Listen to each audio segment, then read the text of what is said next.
Puji Tuhan, selamat pagi Bapak Ibu, Saudara-saudari yang diberkati oleh Tuhan.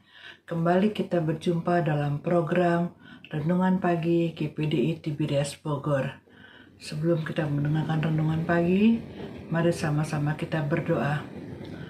Bapa kami yang dalam kerajaan surga, Bapa yang kami kenal dalam nama Tuhan Yesus Kristus, kami mengucap syukur Tuhan kalau kami boleh bangun pagi hari ini dalam keadaan tubuh yang sehat, dalam keadaan tubuh yang diberkati oleh Engkau. Terima kasih untuk penyertaan-Mu sepanjang malam Tuhan. Terima kasih juga untuk hari yang baru yang Tuhan berikan bagi kami. Sebelum kami memulaikannya, kami mau merenungkan firman Tuhan. Berbicaralah bagi kami semua Tuhan. Kami siap mendengarkannya di dalam nama Tuhan Yesus Kristus. Haleluya. Amin. Puji Tuhan. Tema renungan kita pada pagi hari ini adalah kasih itu kekal. Saya ulangi. Tema renungan kita pada pagi hari ini, kasih itu kekal.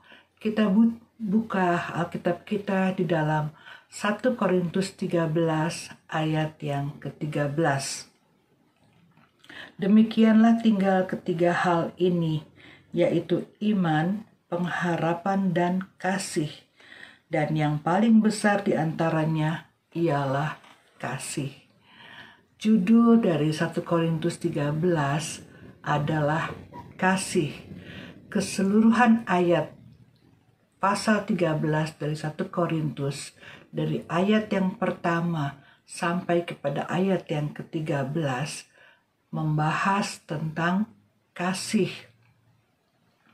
Allah yang kita sembah adalah Allah yang penuh dengan kasih. Itu kita bisa baca di dalam 1 Yohanes pasal 4 ayat yang ke-8 bagian B. Allah itu adalah kasih, atau Allah sama dengan kasih.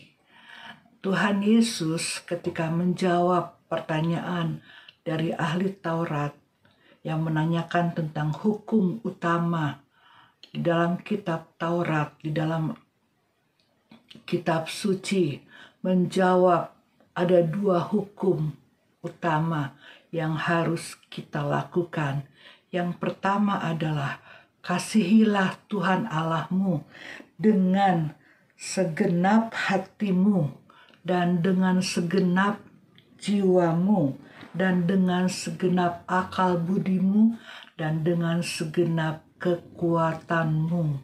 Dan hukum yang kedua yaitu kasihilah sesama manusia seperti dirimu sendiri. Kasihilah sesamamu manusia seperti dirimu sendiri. Salah satu rasa dari 9 rasa buah roh adalah kasih. Jadi, kalau Allah Bapa, Allah Anak, dan Allah Roh Kudus adalah kasih, sepatutnya kita yang mengaku sebagai anak-anak Allah, yang mengaku sebagai anak-anak Tuhan, juga meniru Bapa kita yang adalah kasih. Kita juga diharapkan memiliki kasih yang sama. Kita bisa baca definisi kasih di dalam 1 Korintus pasal 13 ayat yang ke-4 sampai yang ke-7. Di situ disebutkan kasih itu sabar, kasih itu murah hati, tidak sombong, tidak cemburu, tidak pemarah, tidak menyimpan kesalahan orang lain, dan lain sebagainya. Ada beberapa alasan mengapa Tuhan memerintahkan kita untuk menjadikan kasih sebagai prioritas utama kita.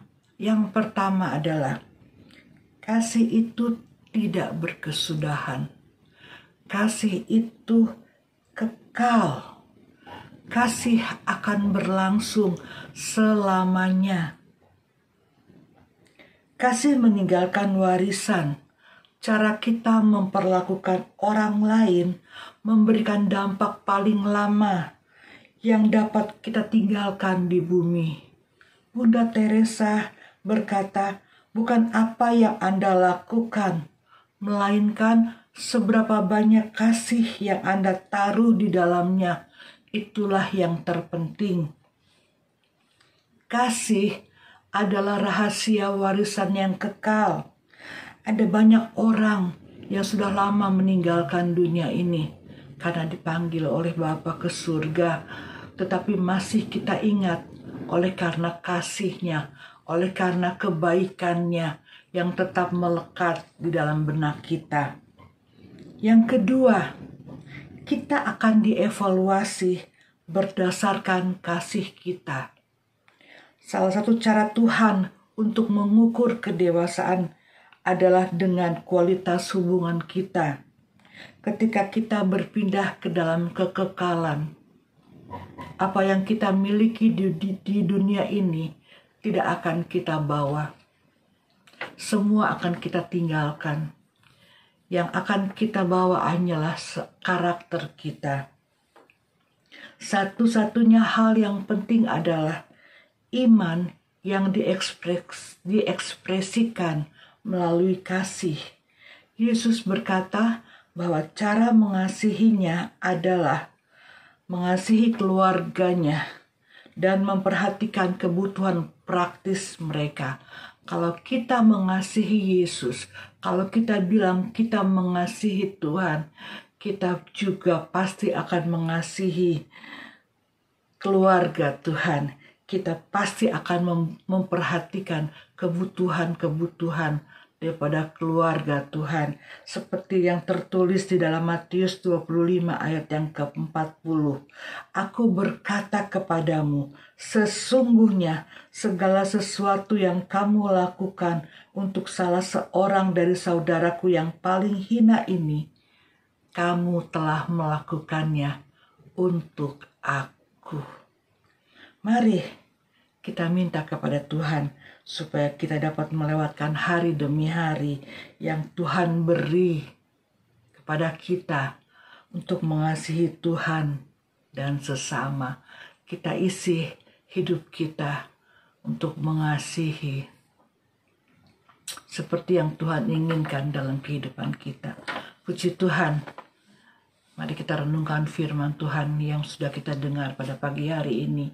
Dan biarlah kita boleh melakukannya seturut dengan kehendak Tuhan. Kita berdoa, mengucap syukur Tuhan untuk firman yang sudah dengar pada pagi hari ini. Yang boleh kembali mengingatkan kami tentang kasih. Bahwa Allah menginginkan kami supaya kami memiliki kasih. Karena kasih itu kekal adanya, kasih berlangsung selamanya. Dan kami akan dievaluasi berdasarkan kasih yang kami berikan kepada sesama kami. Tolong kami Tuhan, supaya kami boleh mengisi hari-hari kami dengan mengasihi. Ketika kami melihat orang yang berkekurangan, ketika kami melihat orang yang membutuhkan, kami boleh mengulurkan tangan kami Tuhan. Kami boleh menjadi saluran berkat-Mu Tuhan, sehingga nama Tuhan dipuji dan dipermuliakan. Menolong setiap umat-umat-Mu Tuhan, mereka yang sedang sakit Tuhan Yesus, baik yang dirawat di rumah maupun yang dirawat di rumah sakit. Biarlah Tuhan jamah mereka, sembuhkan mereka dalam nama Yesus. Mereka yang sedang dalam keadaan lemah, yang sedang mengalami pergumulan hidup, berikan mereka jalan keluar, berikan mereka kelepasan, dan biarlah pengharapan mereka tetap mereka taruh ke dalam tangan-Mu Tuhan, sebab Tuhan tidak pernah meninggalkan mereka. Dan biarlah apa yang dibuat oleh umat-umat-Mu, Tuhan buat berhasil. Lewat keberhasilan mereka boleh kembalikan segala puji dan syukur untuk kebesaran nama Tuhan. Terima kasih Tuhan Yesus, ikat kami keluarga besar GPD Tiberias Bogor di dalam kasih yang daripada Tuhan. Terpujilah namamu Bapa di surga. Kami mengucap syukur hanya dalam nama Tuhan Yesus Kristus. Haleluya. Amin. Puji Tuhan. Selamat menikmati hari yang diberkati oleh Tuhan. Tuhan Yesus memberkati kita semua.